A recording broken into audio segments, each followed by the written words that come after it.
Hey guys, what's going on, everybody? This is Dane from NYYU. We'd like to welcome you to the Yankees Farm Roundtable.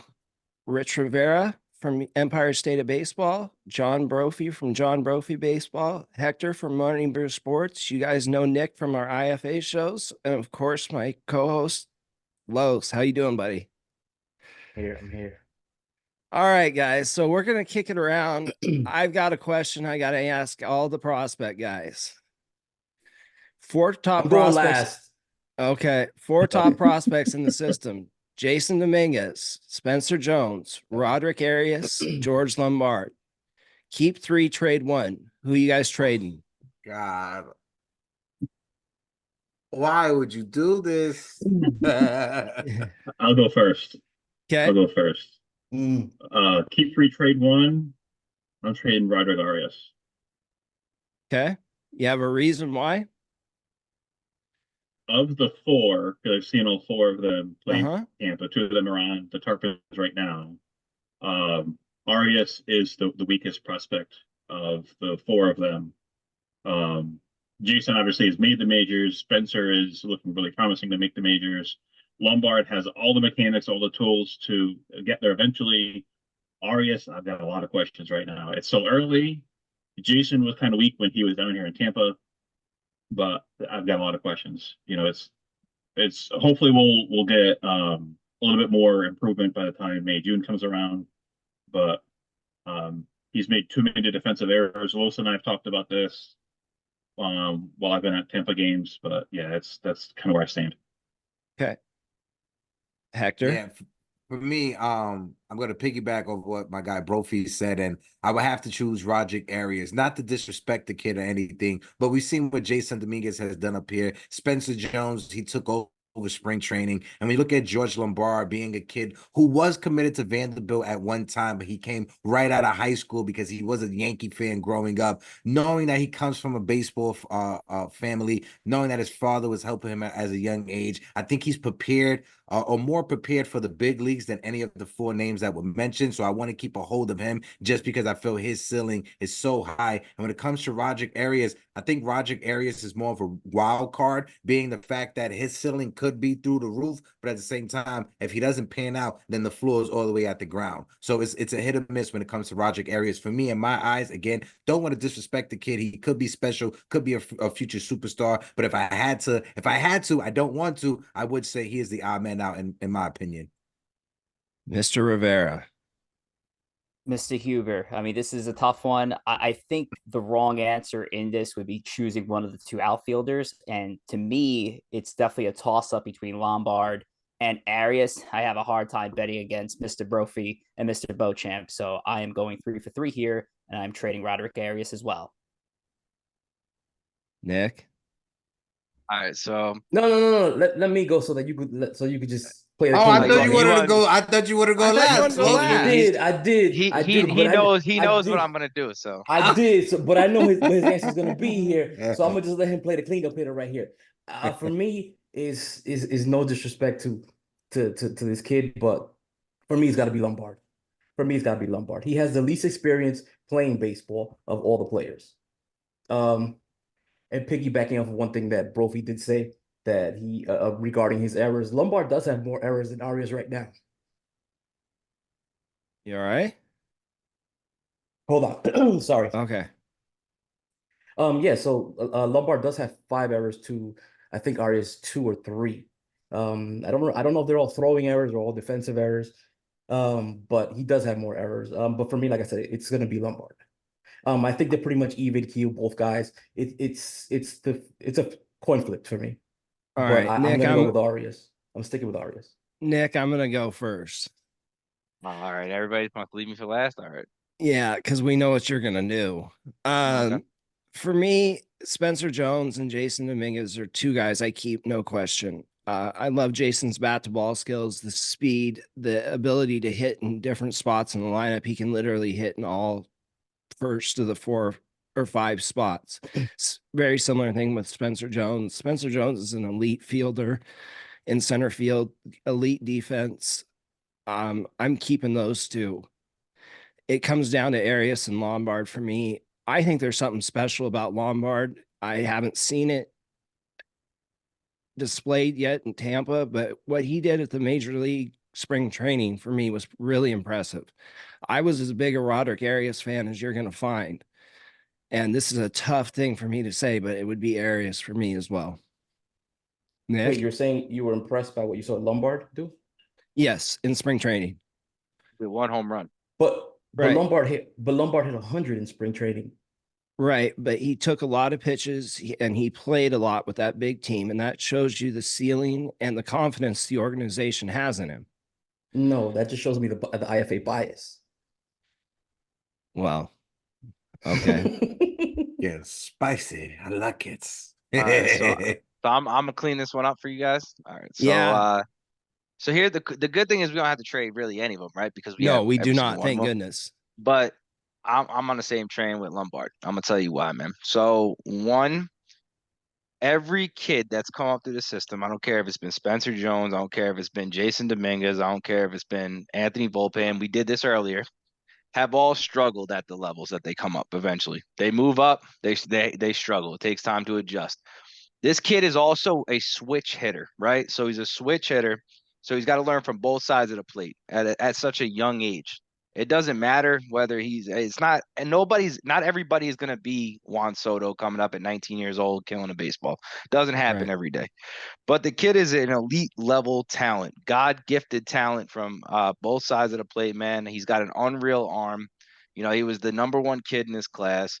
You know, listen, does George Lombard's eye look great? Yes, man. He's taking his walks. Mm-hmm. Has he barely hit the ball outside of the infield? Yes. You know, all of his hits are all singles. You know, Roger Garris has 8 hits as well. And 5 of them are extra base hits, you know. So at the end of the day, man, the reason why I'm going to pick Lombard is because I think Arias's ceiling is through the roof no matter what. But I feel like Hector said, man, and this is I'm no disrespect to Hector's point of view. You could say that his floor is at the bottom, but tell me what kid whose ceiling is that floor is is at the bottom, period. I mean, if you look at it, if Spencer Jones couldn't hit a baseball, his floor is at the bottom, right? So at the end of the day, I mean, realistically, all of them can have a high ceiling or a low floor. But for me, I think that the player that I would have to trade in this situation would be Lombard, man. I just don't think that the ceiling gets as high as Roderick does. Okay. So we're all in agreement that you keep both the outfielders. 100%. And especially not knowing what the status of Juan Soto is going to be. I mean, you have to guarantee what the status of Soto is going to be this offseason prior to even moving on from Spencer Jones and Jason Dominguez. And I feel like it's so easy to just throw him in the first trade to get the player you need to help the major league team. It's not a smart business move to make when you don't know what's going to happen with Juan Soto. Agreed. Who's got the next question? John? Okay. So I've been concerned with Tampa and their defense. Are there any players that stick out good way, bad way? We talked about Arias and Lombard. Are there any players that stick out to anybody? Pitching, hitting, defense, whatever. I'll go first. Let me go first. I think there's only 2 guys really that stand out right now, and well, 3. Offensively, it has to be Emmanuel Tejada. Tejada leads the team in hitting. He's also got 7 stolen bases. Then after him, I would probably say Dylan Jasso. Dylan Jasso's hitting around 280-ish, with I think he's over 400 on base percentage. None of the guys are really, well, outside of Roderick, displaying much extra base hit power. The other guy that I would say Lombard's on base, his on base percentage is just through the roof. I think it's over 500 the last time I looked. On the pitching front, hasn't been much. Brady Rose looked really good. His debut, he looked really good. I think he went 4 1/3. I think it was 1 run, 6K, something like that. But he had a really, really good debut. At times, both of the Cades have looked really good, Cade Smith and Cade Austin. I think Cade Smith was really good. I think his velo was up a tick or 2 in his last outing. The same for Cade Austin. They both have looked really good. I think Alan Facundo looked good as well, but I like him more in the bullpen, not so much in the rotation. Get that. Yeah, I didn't get why they started him last week. Yeah, I don't understand that at all. I mean, this team is seriously, For me, this team is lacking. I would like to see them make 4 additions to this team. I would like to see them add Henry Lalane, Carlos Lagrange, Jordan Mendoza, because they need bullpen help. They desperately need bullpen help. And then the last guy that I would love to see on this team is Kiner Delgado. This team needs a spark plug in the offense, in the lineup, near the top of the lineup. George Lombard getting on base via walks is great and everything, but that doesn't spark the offense. You know, if that's what they want to do, Lombard in the leadoff, then you need Kiner to bat second, or they just moved Tejada up to second. But you need guys that are gonna put hits together, back-to-back guys like Tejada and Kiner right now. Batting back-to-back could be a really good option for the lineup. On the defensive front, it's not been fun to it's watch. looked bad, man. It's a work in progress. That you're being very polite there, yeah. I'm choosing my words. Nick. I'm gonna just stick to one, man. I'm gonna go with Emmanuel Tejada. That was what I was gonna go with anyway, and then he just kind of stole my spotlight. But he's the only one with one error too, there, man. Like he's looked good overall. You know, at the end of the day, I mean, he played third. I think 30 has the one error, so he's played second base. He hasn't had any errors there, man. But he's hitting 300 clip.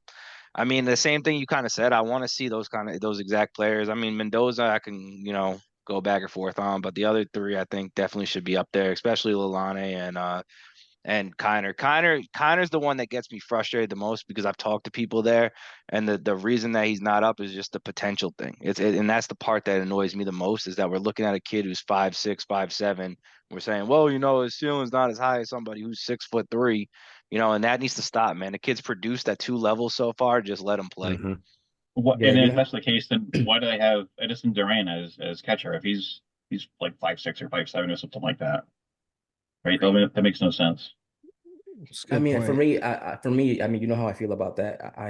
I don't discount when people say stuff like, well, he has this ceiling. Okay, that's fine and dandy. But I like the guy that's producing.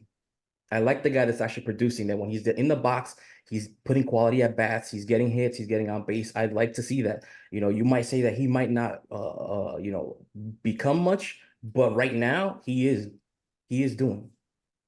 Yeah. There's no reason he shouldn't have been on the opening day roster. Yeah.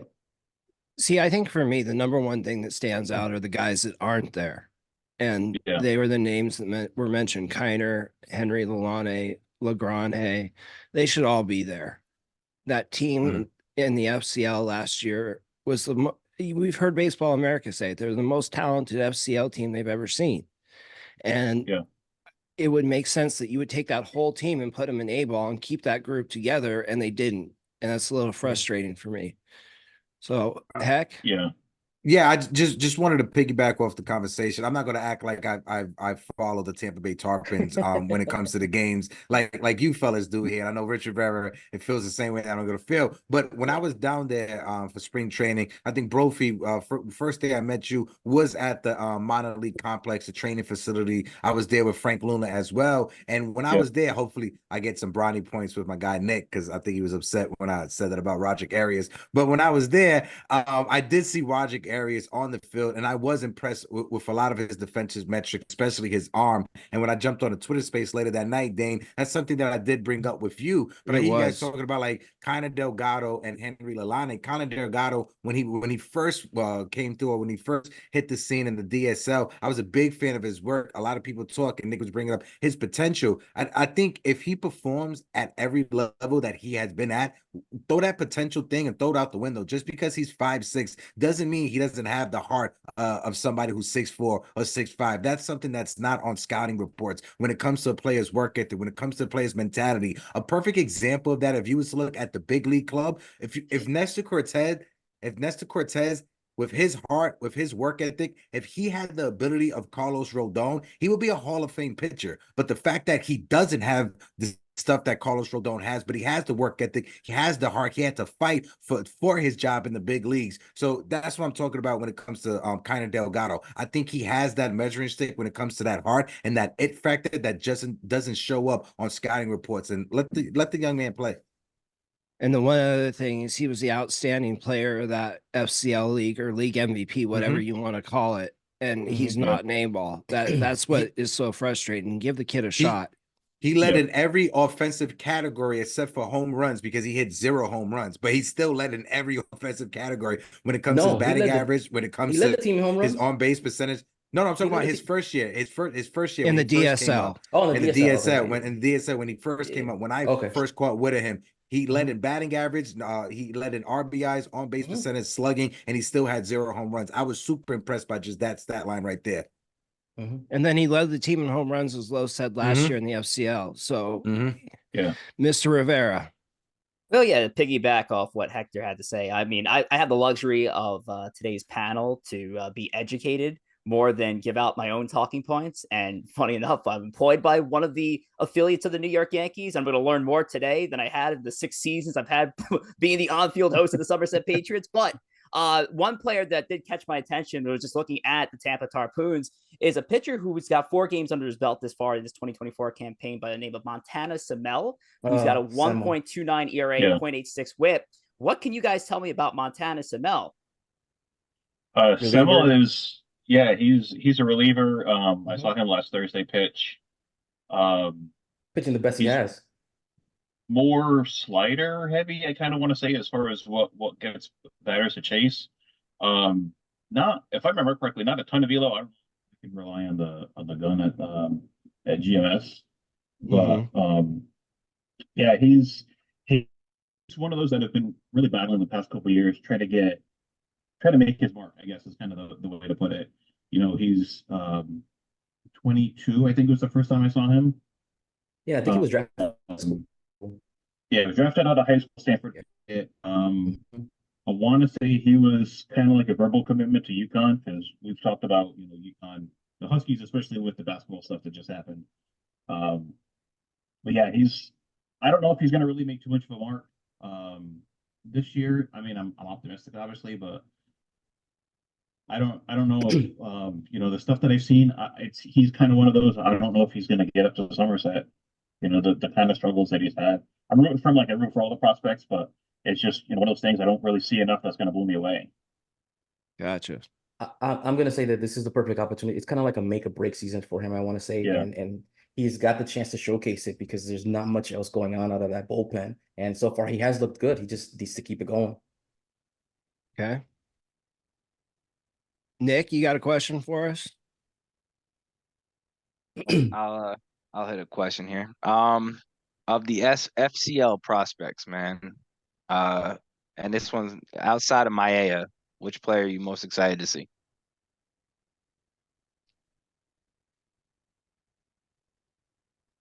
Los. That's a tough one, Nick. Well, I guess if Lalane and Lagrange and Kiner are going to be in Tampa, I kind of want to see all 3 of them again. Are you talking about like a new to the FCL or just in general? I mean, I don't think they're going to end up being in the FCL. I do think that at some point they all move up. Maybe not Lagrange or Lagrange, but Lalane I think is going to be in A-ball before. One guy that I do want to see this season is George Arlen Mendoza. Because the previous season in DSL, he led the league in strikeouts. He was arguably one of the top pitchers in the DSL. And when he came over to the FCL this season, he seemed to have command issues. I spoke to one of the guys who used to be a scout for the Braves, and we were talking about Mendoza. He said he really liked him, but I mentioned that he had command issues. And one of the things that he said was it's just an arm angle issue. Or the arm slot. If he can fix that problem, he said that Mendoza should be back to where he was in his DSL days. Okay. So that's a guy that I'm really interested to see this season. They have some pitchers coming back from injury that I'm really looking forward to seeing. Angel Benitez. I would say Benitez is one. Yeah. And who's the other big kid? Alejandro? Yeah. Those 2 for me. I don't think Alejandro's in FCL, though. He's not in the FCL. You don't think he's going to come over? He hasn't made the trip yet. I think he's going to come over. He hasn't made the trip yet. Okay. I would be surprised if he did, to be honest. Okay.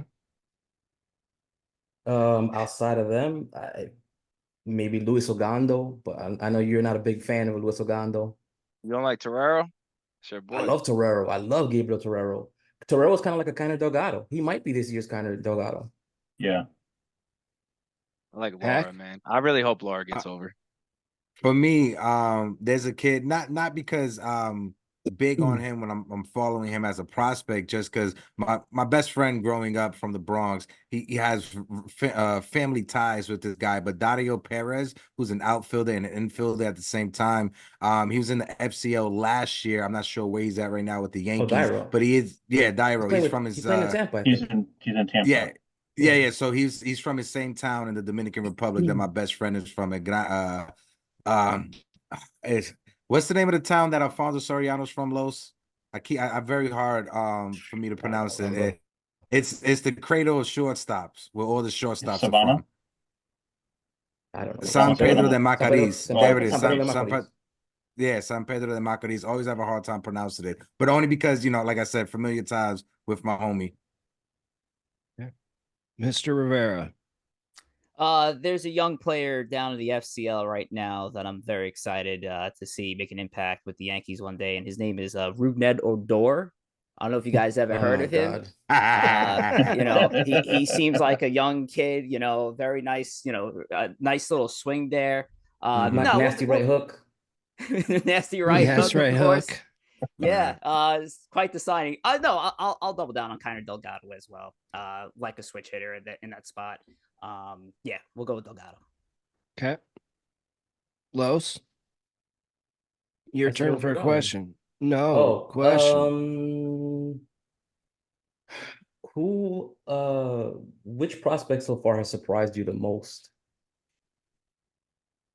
I'll start it off, and this is going back to last year. I'll say Ben Rice. Ben Rice, he caught a lot of the eyes of Yankee fans throughout the entire minor league season last year, and coming into this spring training, or even in the offseason, a lot of fans were even putting him on the list as untouchable when it comes to potential future Yankees. He may have to shift positions, maybe the first base if Austin Wells is our future behind the backstop. But Ben Rice, I think because he crept under the radar. We all knew Spencer Jones, the hype with Spencer Jones, the hype with Jason Dominguez, and Ben Rice had an amazing year last year, and he jumped on the radar of a lot of Yankee fans, myself included.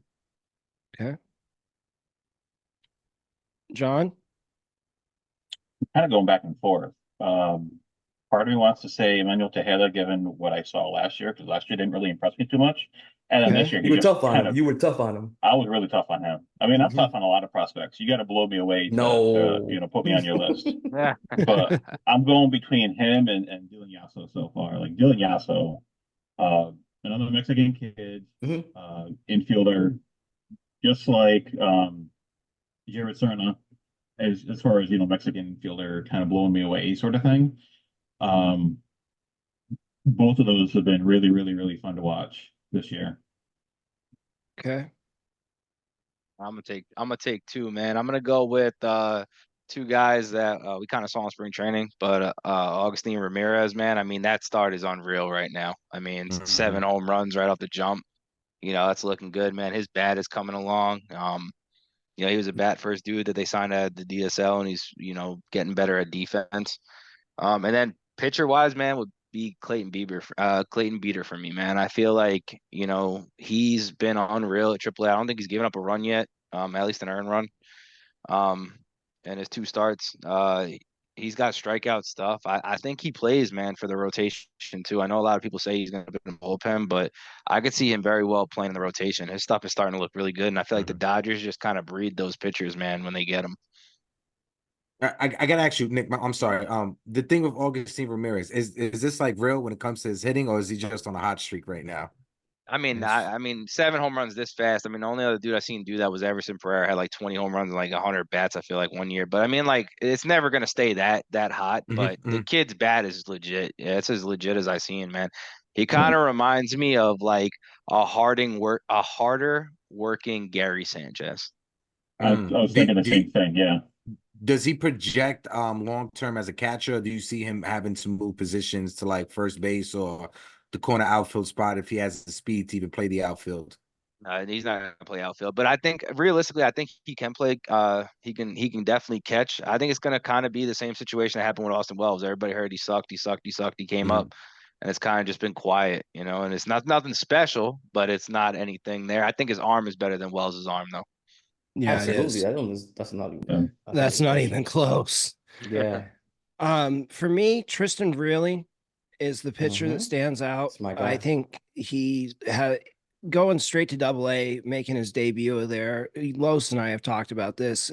We couldn't find another pitcher that the Yankees have ever sent straight to Double A without making a start in the affiliates before, and he has looked absolutely fantastic. I'm going to go with Caleb Durbin offensively. He Mhm. is really standing out. The low strikeouts, the speed, the ability to play multiple positions. I mean, he's basically playing everywhere but first and catcher and pitcher. So I think that's a really interesting package. He might be a possibility on the major league club later this year. Rich? Yeah, I got to go to Somerset Patriot as well, and Dayne stole my thunder there on Tristan Veerling. I'm not gonna lie, but I'll flip on the offensive side, and I'll go with Benjamin Cowles, who's off to a great start in the 2024 season. A 1 OPS, 385 batting average. The shortstop looks like he's doing well to start the season. So I'm looking forward to seeing more Benjamin Cowles this 2024 year. Okay. The question I had. Oh, I'm sorry. Was it my No. turn? My No, apologies. Yeah, it well, is. for me, the same thing. It's going to be Tristan. You stole my thunder there. And offensively, I would say TJ Brumfield has been absolutely tremendous on the offensive side this year. I think he was hitting over 321 at Somerset. He just got promoted to Scranton. Yesterday, he had 3 hits. He had a hit the day before as well. I mean, he hasn't hit a home run yet, but the offense seems to be, I don't want to say regressing, but returning back to what it was before, where he's making a lot of contact. He looks very good. And I think And he's going to be. he has a great glove at first base, Gold Glove winner. And now that he's in Scranton, if Rizzo falters, Rumfield is a taxi cab away. Okay. Platinum, buddy. Platinum glove. Oh, Was me. it? Did he win the platinum glove? I don't know, but he's been Oh, elite. yeah, he has. Rich, your turn. Question. I thought Heck wanted to say something. Oh, I'm sorry, Hector. I Yeah, apologize. no. It's fine. My fault, Los. I didn't mean to speak over you, but I just wanted to ask because I just wanted to ask because my question was going to be about the DSL, but I saw my guy Los. He brought something about the IFA bias, so I want you to speak on that when it comes to the IFA bias and you guys thinking that Roger Arias should have been over George Lombard in spring training. So I want to get your perspective from that. Go ahead, Los. All right. I don't think just to clear things up, I don't think he should have been over Lombard. I just felt like he should have gotten equal opportunity, right? Especially if you look at both of these guys as potential top prospects, maybe even potential heirs to the shortstop position. I don't think that's no longer the case because Anthony Volpe is playing like a guy who's about to hold that position down for the next decade or so. Yes, But he is. for me, I feel like IFA players don't get the benefit of the doubt. If an IFA player doesn't run hard at first base, he's lazy. If he doesn't catch a pop fly, he's lazy. If he throws to the wrong base, he has a low IQ. And on and on and on and on, right? And an IFA kid can have a season where he hits 200, he's done, stick a fork in him. But meanwhile, I feel like a kid that's drafted can go through those same exact motions, and there's always excuses for why, right? Oh, maybe he had an injury that just he didn't fess up to, or he's trying to do too much. I feel like I said, I always feel like there's just like a bias towards them, and it's like they're ice skating up a hill. And Brophy could maybe speak more to this too because he's boots on the ground. He'll see this more often than me. If I'm barking up the wrong tree, let me know. No, that's something that we've talked about before with some of the guys getting the opportunities, and it even comes to the major league level. Like you look at the opportunity that Oswald Peraza's had. Like he's for a lot of people are saying, I don't know if this is the case though, but a lot of people are saying that he's better defensively than Anthony Volpe or Oswaldo Cabrera over in the middle infield positions. I don't know if that's the case because It Volpe was at won the time. at the time, yeah, but I mean, he hasn't been really given the opportunity. Now he's hurt, so we got to see what happens with that. But I think it's just going to be another like Miguel Andujar, Jorge Mateo. It's another one of those things where, I think we're and again, those are all IFAs. So Mhm. go ahead. I was gonna say when I feel like when IFA falters, he skip, he trips, whatever it may be, it's like back of the line. Yeah. Nick, you ought to have a great point of view on this. Yeah, so I mean, I'll touch up what I basically. I agree. I agree 100%, man. I've had this conversation with people in the Yankees organization as well. And I straight up I asked too. I was like, "Yo, look, man, there's definitely IFA bias." And he said, "How can you say that?" He said, "The only person you could probably realistically say that on is Estevan Florio." He said he should have been given a shot, at the time in center field. And I said that's not true, man. I said you had Oswald Peraza. There's no reason that Kiner Delgado and Andrew Velasquez are sitting behind him. He's like, and his counter to that was, well, look at Jason Dominguez. He's 20 years old up at the major league level. I said, well, what about Andujar? I said he had a chance, but he got injured. And he said that's partially our fault. He said we probably rushed Andujar a little bit faster than we should have. But he said that's partially his fault. Listen, I have a lot of intake. I feel like there is some rift, man, between the ability of development of understanding, certain players, right? What everybody in the development team is domesticated, and then you have these kids from a foreign country, you know, they look at baseball a different way than the players that are domesticated look at baseball. So they have to be treated differently, right? Not in a race way, but you have to treat them differently in a way that helps them grow. And and I've talked to people, great kid, for example, Oscar Gonzalez. I don't know if you know the name, but Oscar Gonzalez, he's a Dominican pitcher, uh, was one of the top kids in the DSL his first year.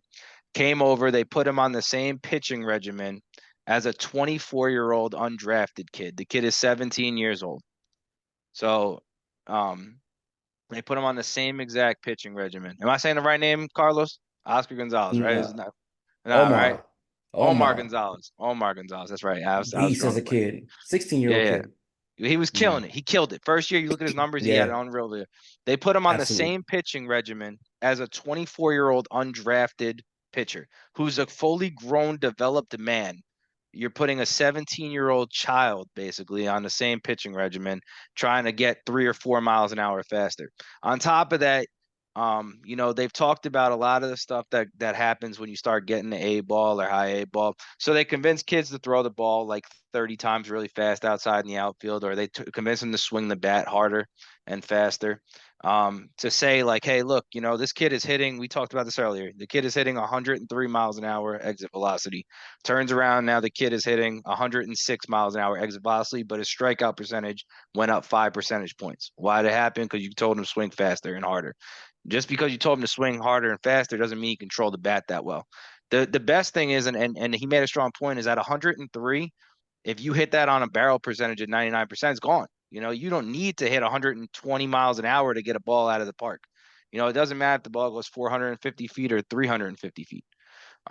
So I think that there's a wavelength off where I feel like there is some bias, but it's not the bias that they feel. I feel like they have to do better in the development world of understanding, that a 17-year-old kid should not be equated to a 24-year-old man. Okay. That's a great take, bro. Great take. I'm gonna break some news, man. So that Wilbur Cruz deal is 100% off the table. So with the Atlanta Braves, it is 100% off the table. So he lied about his age. So he is 19 years old. Oh wow. Wow. Tell us about that a little bit more. So Wilbur Cruz was our number 4 ranked kid in the international class that we just talked about for the upcoming year. Right. Was expected to sign with the Braves. He is older than 16 years old, which he said. He looks like a man child. You could look him up on YouTube. He plays center field, left-handed bat, and can hit the ball very far. But he is older than he is. So that deal is off the table. Wow.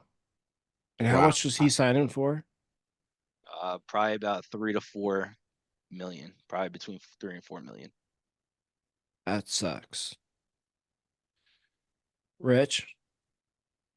Yeah, I'll take the next question. Now, being down with the Somerset Patriots as the on-field guy for the 2024 season, very excited to catch some more games and, of course, catch the play of some amazing prospects in the system. And I've had the pleasure of catching the action of Anthony Volpe, Jason Dominguez, recently Spencer Jones. So I wanted to ask the panel, among the players who have yet to reach AA, which player should I be excited to watch the most while I'm hanging out with the sweetheart of the game in between innings? Okay. John? I'm gonna go with Oklahoma State alumnus Rock Reggio, my Brett Gardner comp. He reminded me when I saw him in Tampa, he reminded me so much of Brett Gardner, the way that he plays the game, the way that he is in the dugout, before the game, hyping everybody up. Hudson Valley just tweeted out a video this evening about Rock Reggio running out in the field, all pumped up. He has that grit that Gardy had when he was on the field. He makes a good play. He hits the ball hard, whatever, and he has that. I don't know, that Gardy vibe. That is kind of the best way that I could explain it. And then he's a lefty bat too. So Rock Reggio, really, really excited to see him and do some stuff in Hudson Valley and Somerset this year. Let me just piggyback off of John real quick. I had Rock Reggio as one of my top breakout players for this year. Because I think he had like an on-base percentage of like 410 last year. The batting average wasn't there, but he has great plate discipline. He's able to take the walks. And like I said, going off of what you said, he has that swagger. He has it. He has it, like that it factor, like that. And he has that look at me, and he embraces it. He loves it. I love that about him. I love players like that. The player that I would say is probably Jared Turner. I thought Jared Turner should have been on the Patriots on opening day.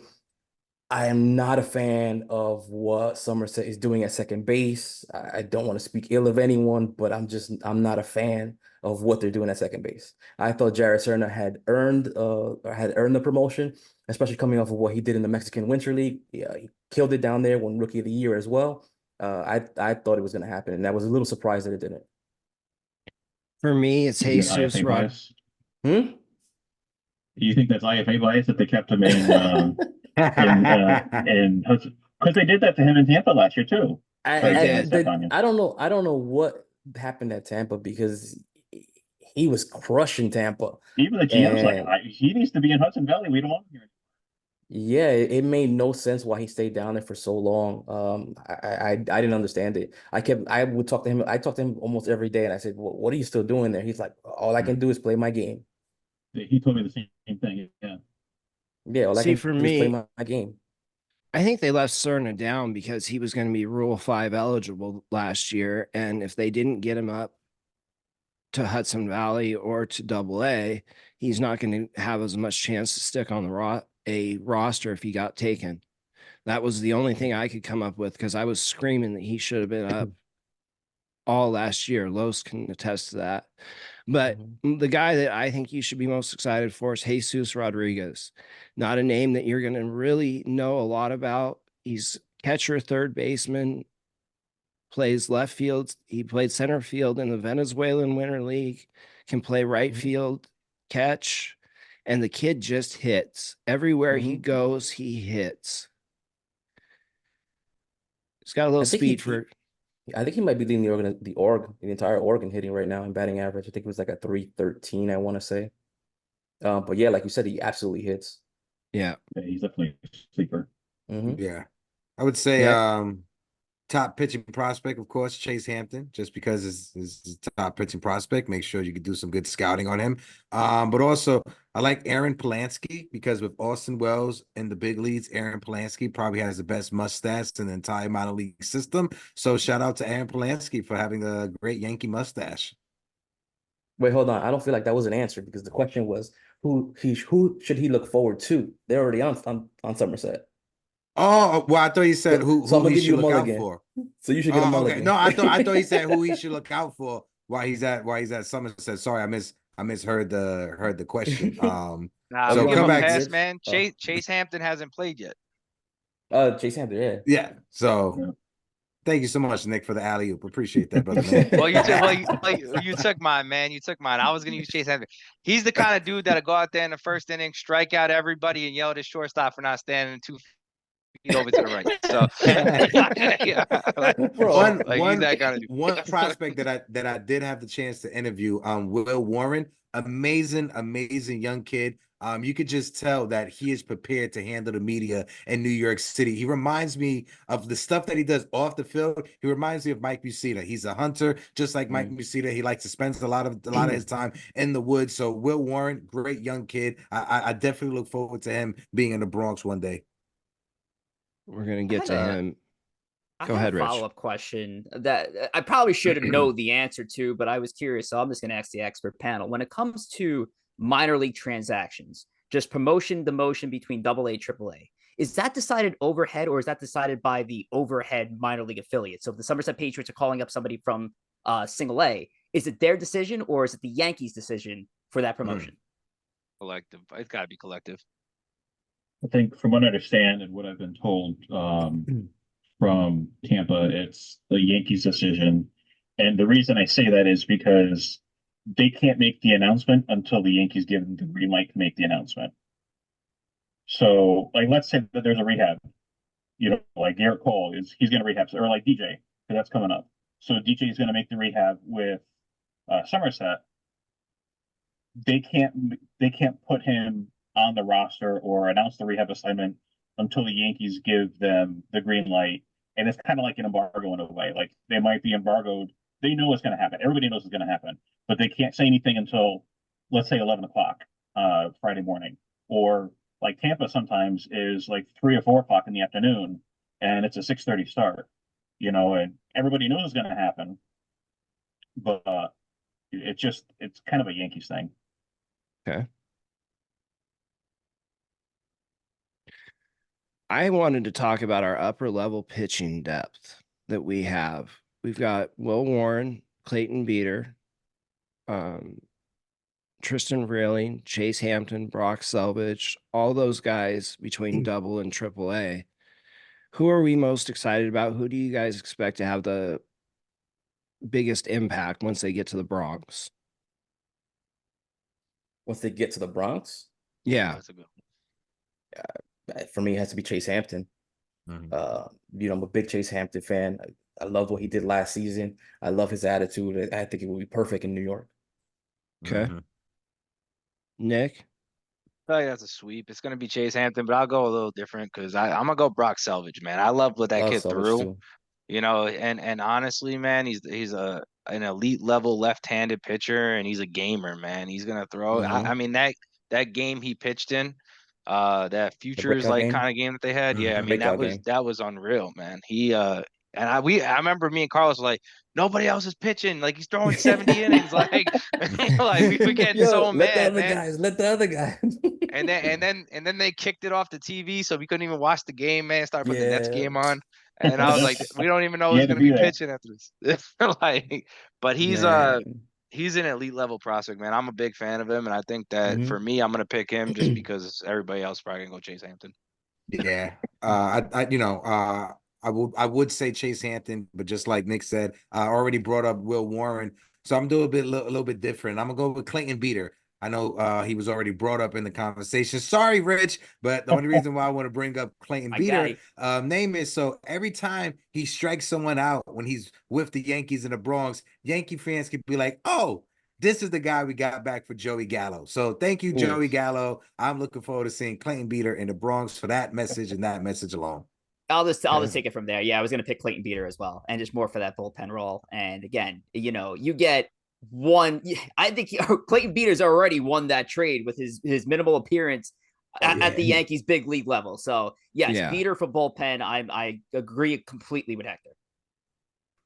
I have to go with Brock Selvage, and a lot of it is because I've covered him since I started my baseball career in 2021. So I've seen him 21, 22 in FCL, 23 in Tampa, and then I just saw him in a breakout game. And just seeing the evolution, the progress that he's made throughout his career, and especially the huge jump that I think he made between 23 and 24, as far as command, the pitch, the movement of the pitches. The pitch that breakout mix game really, really blew me away. Yeah, I really like his pitch mix that he's got going right now. I was going to say Brock.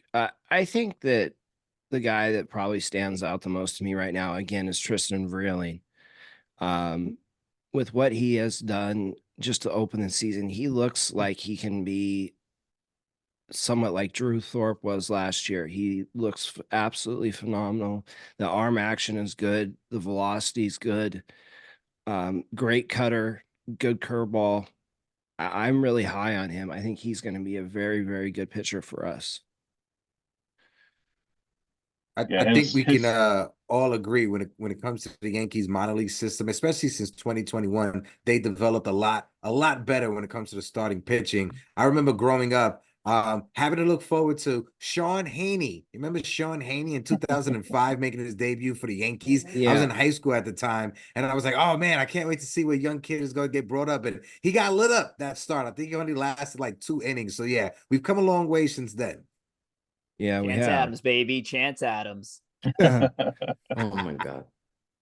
In fairness to Adams, he got hurt and he was completely derailed after that. You know, he signed with the Sean Rockies. Haney just sucked.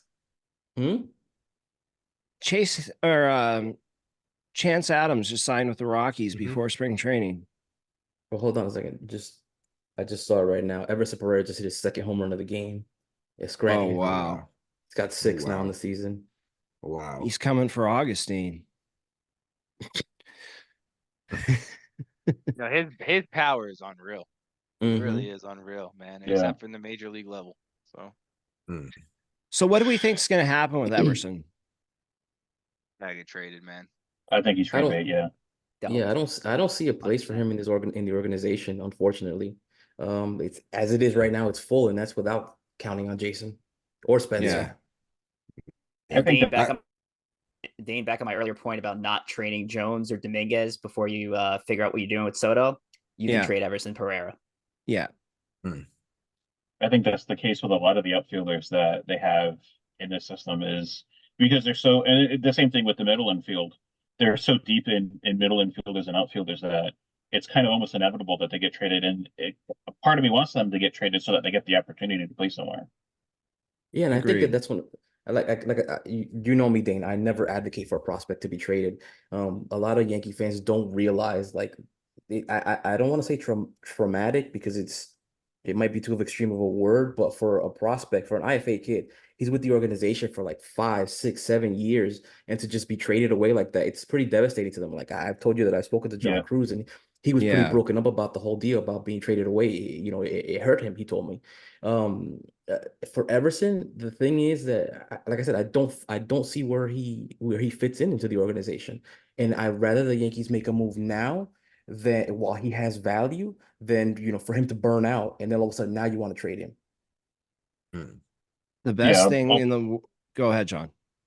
I'll piggyback off of what Carlos said because I remember when Kevin Alcantara was traded for Anthony Rizzo, and he sent me a message like, "Bro, what does it mean I got traded? Like, what do I do?" And he felt like I just seen him 2 or 3 hours before then at an FCL game, and he was like, send me whatever pictures you have because I want to appreciate the Yankee stuff. And he wanted to put out a thank you post. And I told him, look, you got to reach out to the Yankees. He found out through social media. The Yankees didn't even reach out to him. And, that's just kind of the way that a lot of these teams are is, they don't necessarily reach out. Hey, by the way, you're going to get traded today. We're working on something. He found out through social media or like one of his buddies told him something. And I said, you got to reach out to the Yankees. I'm sure you have a contact, and they're probably going to put you on a plane to Arizona.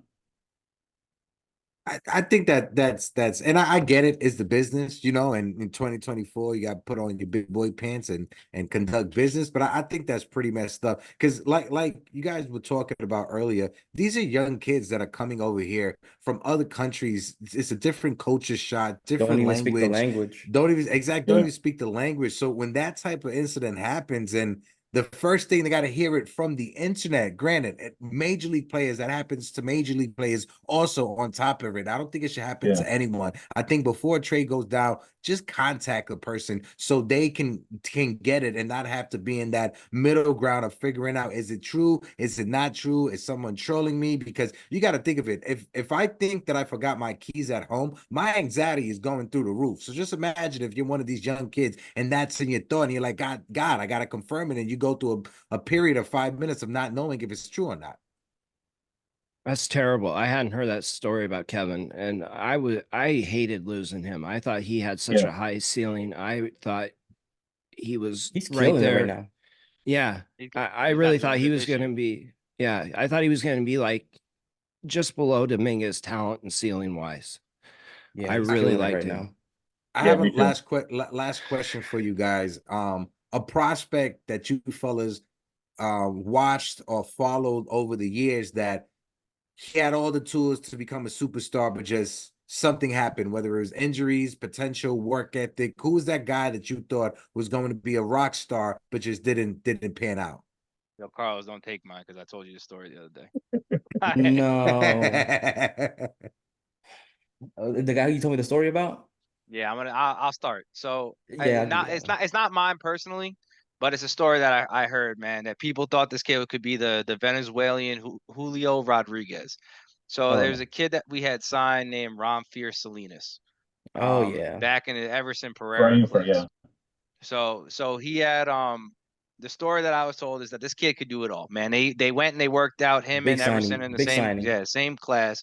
Like almost $2 He million. ran circles around Everson Pereira as an IFA kid that they thought he was the best of the best, man. He was the number one kid in the class. They were convinced 100%. And apparently he was a good looking kid. So he kind of just backed off of baseball and just wanted to be an actor. He got paid and that was kind of his thing. And, he looked at it and didn't take baseball serious anymore, but he's one. I have another story about Nelson Gomez that I can touch up too. But, that's the one that I would say 100% that, like, from everything I was told, that Salinas should have been a legitimate all-star center fielder for the New York Yankees. I really liked And Nelson Gomez too when he was in a complex league. Salinas' story ended with a PED bust. Yep. Did it really? Yeah, he got busted for PEDs. They wasn't I trying to had get rid of him from what I understand, but yeah. I had two. Pitcher Christian Garcia for me. It's a long time ago, probably back to 07. Big kid, 6'5", through 97, 98 back then. Curveball, changeup, slider. He had everything, and he just got hurt, kept getting hurt. He had shoulder, Tommy John, the whole deal. He was better than Phil Hughes and Jabba Chamberlain for me. The other one, Ravel Santana. Kid, legit 70 grade power, 70 speed, absolutely tore up the FCL, or was it the DSL, Nick? Tore up a lot. He tore. I think it was a DSL. Yeah, he killed it there. Yeah, I mean, just they thought he was going to be the Latin Mike Trout, and he blew out his ACL, I think it was, and he just never was the same. I'm gonna say I'm gonna try to keep it with a name that I didn't have to just Google right now. Let's go with 2/3 of the Killer Bees, Andrew Brackman and Manny Banuelos. Just throwing it back to what was supposed to be a three-headed monster in the Yankees rotation in the early 2010s. That's a good one. That's a good one. Man was one of my favorites. For me, I'm gonna go with Luis Medina. I thought Luis Medina was gonna be a beast. He's gonna figure out his command issues. He had great velo. It just never panned out for him, unfortunately. He went through stretches. I remember when he was in Somerset. That story up?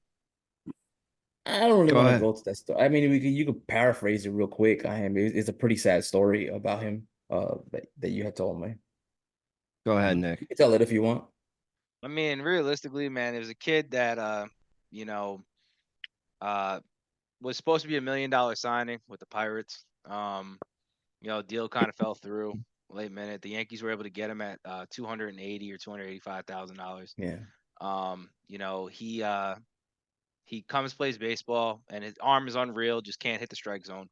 So he thinks about quitting baseball, comes back, he knocks up his girlfriend.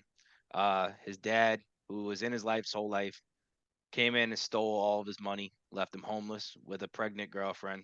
And then he went back to baseball, thought he just couldn't make it anymore, so he wanted to quit again. They convinced him to go back to baseball. And at the end of the day, man, I got to give him a lot of credit because he stuck through it, man, going through all that hard times and still pitched for the Oakland Athletics. So Yeah, he still made it to the majors, still reached it. I mean, and not every IFA can say that. Not every drafted kid can say that. Yeah. Yeah, credit to him and going through that. For me, a couple of prospects that I had when the Yankees traded Gary Sheffield to the Detroit Tigers, I was super excited getting a young Bronx kid, Humberto Sanchez. I thought he was gonna be the next ace in the Yankees rotation. Never panned out. But another guy, I know, we all talk about Gary Sanchez and whatnot, but another young kid that I thought was going to be amazing. Just I thought Austin Jackson, even though he was phenomenal with the Detroit Tigers, he was in that trade that brought us Curtis Granderson. I was just hyped because growing up, the only Yankee prospects that turned into anything was Robinson Cano, Melky Cabrera, Ching Ming Wong, Brett Gardner. And the next one that was coming afterwards was Austin Jackson, and I was excited for young Austin Jackson. We traded him to the Tigers. It worked out. Yeah, I think he won a Gold Glove. Did he win a Gold Glove with the Tigers as well? So he had a solid major league career. Yeah, I think he went to a couple All-Stars too. Yeah, a couple All-Stars as well. So shout out to Austin Jackson. Gary Sanchez, funny story about Gary Sanchez. So when I worked EMS, Dane, I worked EMS for many years in the Bronx. My partner at the time, Priscilla Pena, I worked with her for about like a year and a half. She was like second cousins with Gary Sanchez. So when Gary Sanchez first broke on scene, she was always telling me, she was like, how he doesn't listen, he's super lazy, how for years he's always dealt with vision problems and never wanted to like get wear contact lenses or glasses because family members would make fun of him and call him goofy or a nerd. So psychologically he couldn't handle the embarrassment. So we could see why as a big leaguer later on in life he started having strikeout issues. Yeah. I want to go with Felix Negace. He killed it in FCL in All-Star 22. Yeah. And then he got to Tampa. I have no idea what happened between the 2 years. Couldn't hit a in goal. FCL, he had power for days, and then you could give him a tennis racket, and he couldn't hit the baseball in Tampa. I don't know what happened. Pitcher I want to go with Norberto Henriquez. I have no idea why the Yankees. I saw a lot of promise in him with FCL. And if I'm going to throw it back, I want to say Cito Culver was a top prospect. Oh my God! No idea what happened there. Well, he didn't hit from jump. Yeah, but he was one of those. This is going to be the next big thing, and I guess he's one of those prospects that the Yankee fans were kind of a little burnt out with. That there's that period in late 2000s, early 2010s where they're like, oh, we got the next best thing, and then it didn't pan out, and then you get guys like Volpe and Wells and coming up, and Yankee fans are like, what do you mean it's the next best thing? We've been hearing that. Yeah, it was Cito Culver. It was Jose Tabata.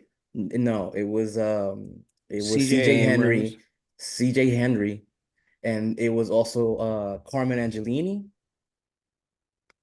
What about Kyle? Carmen was supposed to go to Rice. It was a big signing for the Yankees. And they were all supposed to be like, I think they were all supposed to be like the next Jeter, but never panned out.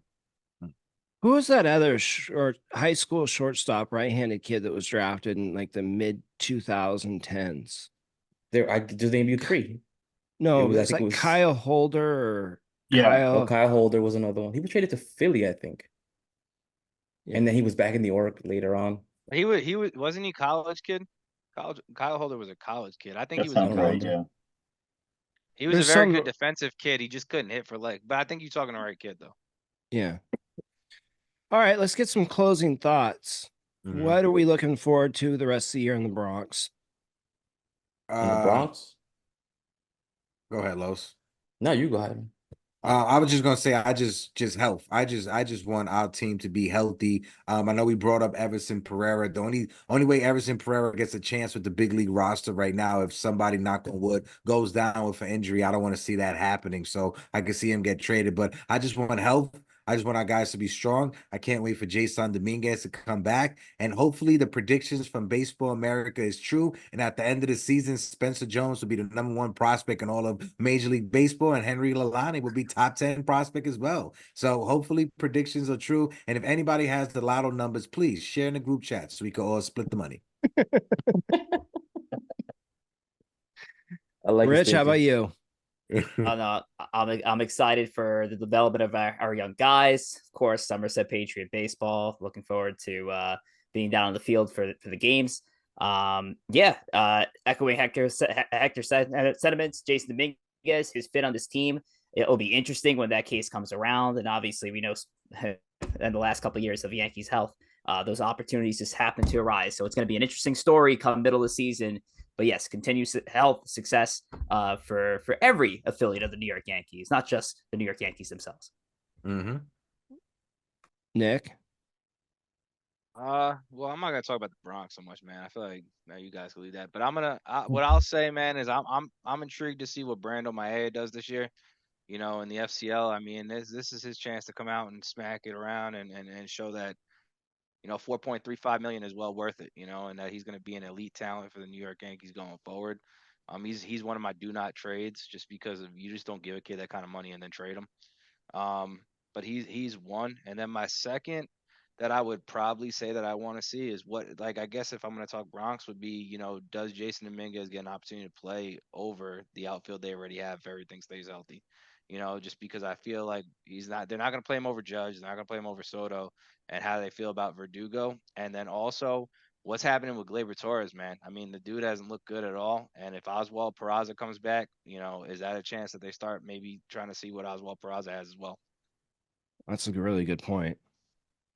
John?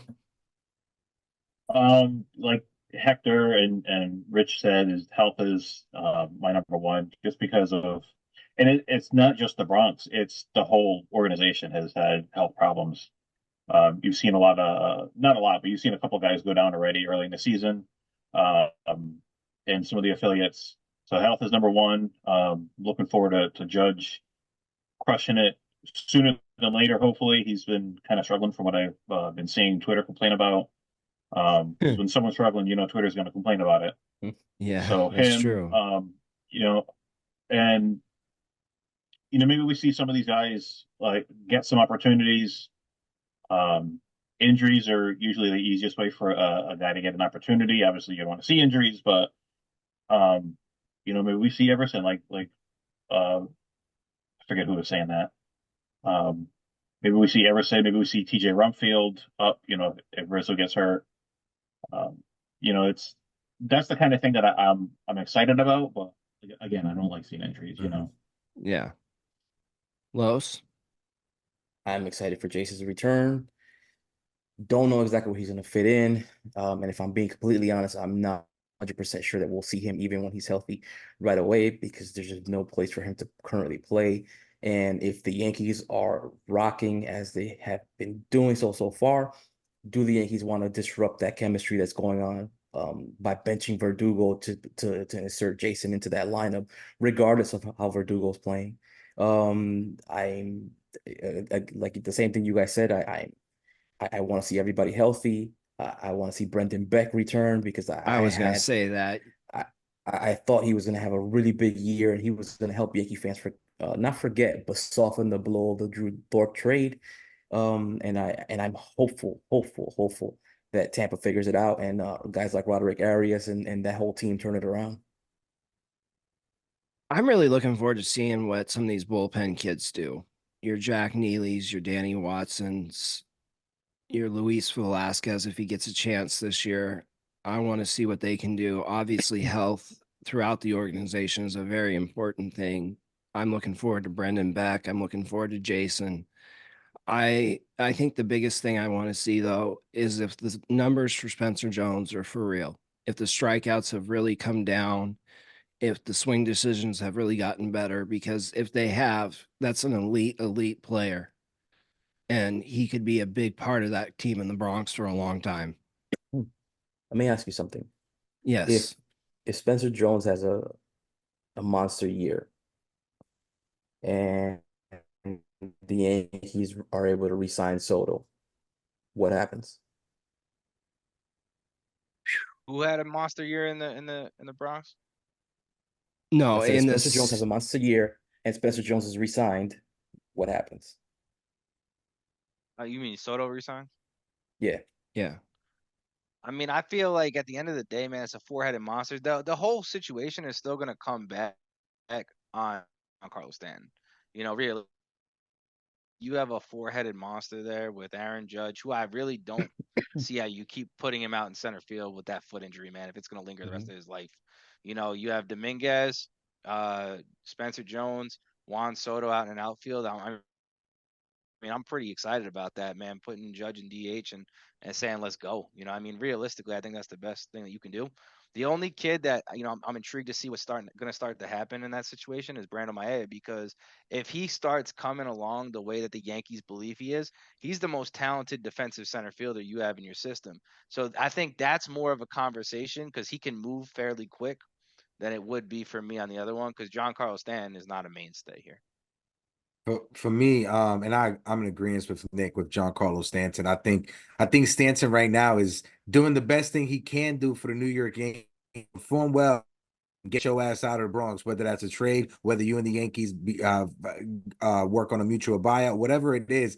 Perfect scenario over the next 2 to 3 years for me is you talk about Maia coming along, and I think that kid is super talented, like you said. But for the first year, say next year, hypothetically, we get Jason Dominguez back, Juan Soto resigns, Spencer Jones has that monster season. You could start the season with Dominguez in left, Jones in center, Soto in right field, Judge is the DH, and over the next year and some change, if Mayer produces and he starts going up there, you could just transition. I know you're against this.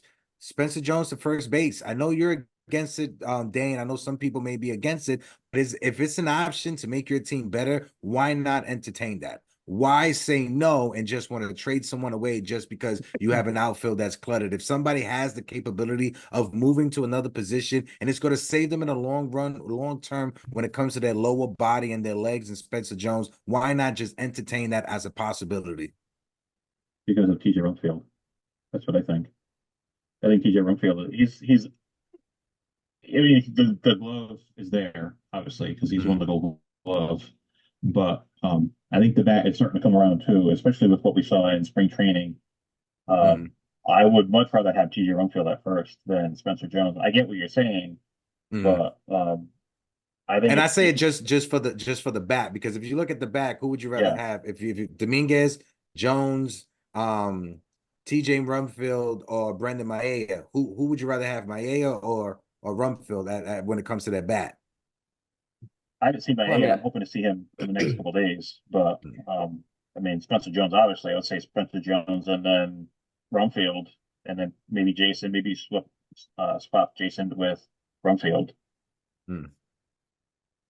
I think for me, Spencer probably needs to start in that Cody Bellinger role that he did in LA, where he plays some first base and he also plays some outfield. I think that's the most obvious way to get his bat in the lineup. Is it optimal to have him at first? Absolutely not. For me, he's an elite Gold Glove caliber center fielder if everything works out okay. But to get his bat in the lineup, he has played first in college. I think that's probably the easiest pathway for him to actually get playing time in the Bronx. I think you're all in agreement. The problem is that Stanton is clogging up the DH spot. Yeah. Well, yeah. Obviously, if you can get rid of John Carlos Stanton anyway, if he rebuilds that trade value and you can move him and eat part of that contract, I think that's what you have to do. I don't know what the Yankees will do, but that's what you got to do. If you're a major league organization, I want to ask this question to you guys. I don't think any team out there besides the Yankees and the Marlins, because the Marlins are pitching in for his salary. But if you're an organization out there, you're not trying to spend $35 million a season for John Carlos Stanton and his production at this age. But maybe 10 to 15 million if the Yankees decide to eat half of it. Maybe Giancarlo Stanton will be good at 15 million. He'll help with your jersey numbers, early season ticket sales. Maybe it's that kind of scenario that the Yankees just going to have to bite that bullet and pay half of his salary just to ship him out of the Bronx and open up a spot. His no trade clause is the thing that worries me with that. But again, I think the Yankees have to figure out a way to do something in the next couple years.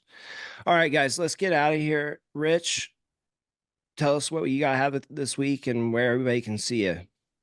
Oh, yeah, absolutely. Empire State of Baseball live Mondays, 8 o'clock p.m. Eastern time on YouTube. We also simulcast to Twitch and X as well, but the fun's over on YouTube. So give us a subscribe if possible. We are actually currently in the middle of running a giveaway. So if you go over to our X page at ESB Podcast, we have the details. We're giving away an Oswald Peraza signed Topps Chrome card. So come check it out. Empire State of Baseball Mondays at 8. Thank you. John?